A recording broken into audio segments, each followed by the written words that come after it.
हर पीली चीज़ सोना नहीं होती है, हम सब ने सुना है। लेकिन फिर भी ऐसा क्यों है कि पिछले 5000 सालों से हर किसी को गोल्ड ही पसंद आ रहा है, हर कोई गोल्ड के पीछे भाग रहा है। इस कहानी के बारे में आज हम बात करते हैं। ये कहानी शुरू होती है अंतरिक्ष से। आपने सही सुना, अंतरिक्ष से। गोल्ड धरती का मेटल नहीं है। करोड़ों साल पहले अंतरिक्ष में एक सुपरनोवा ब्लास्ट हुआ जिससे एक चमकदार मेटल बना, जिस मेटल को आज हम गोल्ड के नाम से जानते हैं।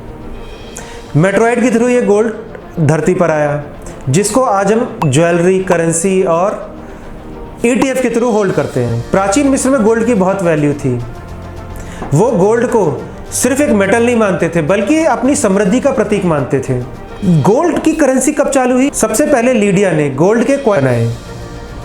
यहां से गोल्ड एक मेटल से करेंसी में कन्वर्ट हुआ। रोमन साम्राज्य के टाइम पे गोल्ड पूरी दुनिया में छा गया था। तो धीरे धीरे पूरी दुनिया ने गोल्ड को एज ए करेंसी अपनाया। इसके कई सारे कारण थे। पहला कारण तो कि गोल्ड कभी खराब नहीं होता।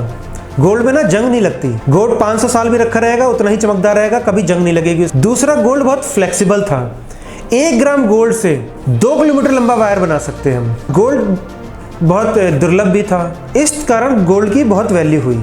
लेकिन गोल्ड से ट्रेड करने के अपने नुकसान भी थे, क्योंकि गोल्ड को जब हमारे 2 कंट्री के इस बीच में ट्रेड होने लगा तो बड़ी मात्रा में गोल्ड को इधर से उधर ले जाना मुश्किल था। एक शहर से दूसरे शहर ले जाना मुश्किल काम है गोल्ड को। तो इसका सॉल्यूशन निकाला पेपर करेंसी से। तो धीरे धीरे जब 18वीं शताब्दी आते आते कंपनी इकोनॉमीज बड़ी होने लगी, देशों के बीच में व्यापार बहुत बढ़ने लगा, तो लोग देशों ने अपनी अपनी करेंसी बनाई जिसको वो गोल्ड से बैक करते थे। जैसे एग्जांपल, यूरोप में सबसे बड़ी पावर ब्रिटेन था। ब्रिटेन की करेंसी थी स्टर्लिंग पाउंड। अब ब्रिटेन तो मानता है पाउंड को, बट अगर ब्रिटेन को चाइना के साथ कोई व्यापार करना है तो चाइना तो के लिए तो पाउंड पेपर करेंसी की कोई वैल्यू नहीं है। तो पाउंड को गोल्ड से बैक किया गया कि इतने पाउंड के बदले फिक्स कर दिया गया कि 1 पाउंड के बदले फिक्स गोल्ड मिलेगा। तो उस तरह से क्या है कि व्यापार करना आसान हो गया। बाकी कोई भी कंट्री ब्रिटेन को पाउंड देकर गोल्ड ले सकता था। तो इस तरह से पेपर करेंसी का डेवलपमेंट हुआ। ये सब बढ़िया चल रहा था। उसके बाद आया वर्ल्ड वॉर। वर्ल्ड वॉर में क्या हुआ कि जितने भी यूरोपियन पावर थे और एशियन पावर थे, सभी की इकोनॉमिक हालत खराब हो गई। युद्ध में सारे कंट्रीज बर्बाद हो गए थे, सारी इंडस्ट्रीज ठप पड़ गई थी।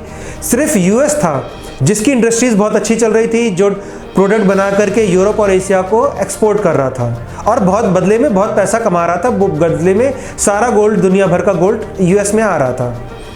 तो US की इकोनॉमी बहुत पीक पर थी, लेकिन बाकी कंट्रीज की इकोनॉमी बहुत डाउन हो चुकी थी। तो डेवलपमेंट के लिए 1944 में एक कॉन्फ्रेंस होती है US में, ब्रेटन वुड कॉन्फ्रेंस। इसमें US एक प्रपोजल देता है।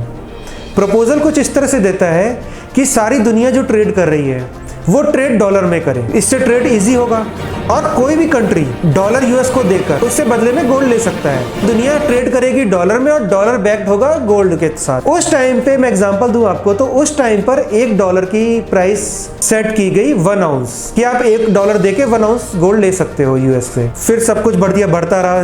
तो इस तरह से जो डॉलर था वो करेंसी का किंग बना, लेकिन गोल्ड अभी भी उसको बैक कर रहा था। ये सारी चीजें बदलती हैं 1971 में, जब एक दिन अचानक अमेरिका के प्रेसिडेंट निक्सन उठते हैं और बोलते हैं कि आज से आप डॉलर देके हमें गोल्ड नहीं ले सकते। आपको ट्रेड करना है करो, नहीं करना है मत करो, हम आपको गोल्ड नहीं देंगे। Dollar is no more backed by gold. अब दुनिया के पास कोई चारा नहीं था, डॉलर ग्लोबल करेंसी बन चुका था।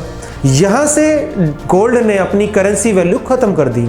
लेकिन दोस्तों, फिर भी गोल्ड एज अ करेंसी नहीं काम कर रहा था, बट गोल्ड फिर भी एक बहुत बड़ा एसेट था। चाहे 2008 की मंदी हो, चाहे 2020 का कोरोना पेंडेमिक, गोल्ड ने निवेशकों को हमेशा अच्छा रिटर्न दिया है। आप इस बारे में क्या सोचते हो? अगर आपको गोल्ड की ये कहानी पसंद आई तो इस चैनल को सब्सक्राइब करें, लाइक करें। मैं था रोहित त्रिपाठी, ट्रेडिंग जंकी से।